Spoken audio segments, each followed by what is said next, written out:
Hello, friends. It's fascinating to think about how symbols and symbolic gestures change over time. Their meaning changes over time, and is sometimes, often, even lost. What is important to one generation or in one culture becomes unimportant and even unknown to another generation or in another culture.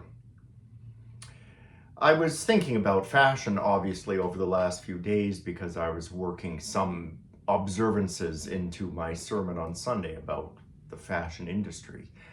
And I keep going back to that topic, and I was thinking today about how torn jeans have become fashionable and chic, even, and very expensive. When I was a teenager and people first started tearing their jeans, you just did it with an X-Acto knife or something like that. But now you pay great sums of money to have pre-torn, pre-distressed jeans, all very designery, very chic, very now, very desirable. It's interesting to think that torn clothing is something chic and desirable.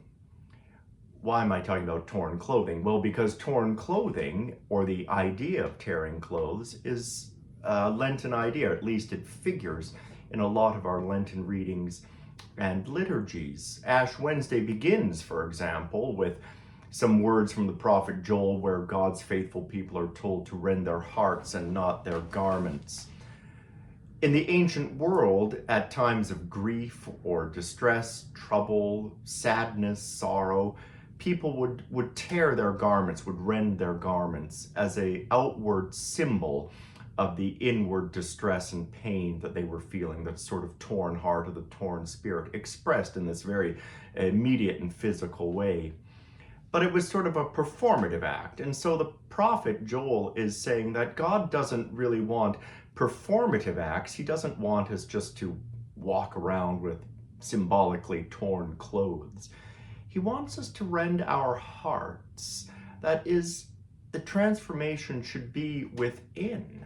It should be about an inner transformation, not just outward performance, not just a kind of symbolic practice. And of course, when you think about it, a torn heart is one that has to be mended. And part of what we're doing in Lent is waiting for the great mending of God's sacrificial love on Good Friday that comes to glorious flower in a new way on Easter Day, the love that can mend the earth's sorrows, that can mend this brokenness, that can mend the distress of this present time.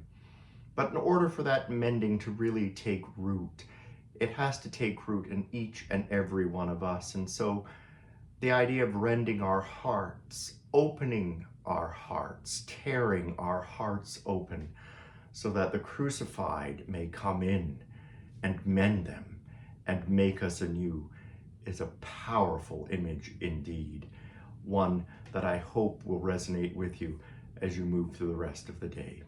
I pray you'll be blessed.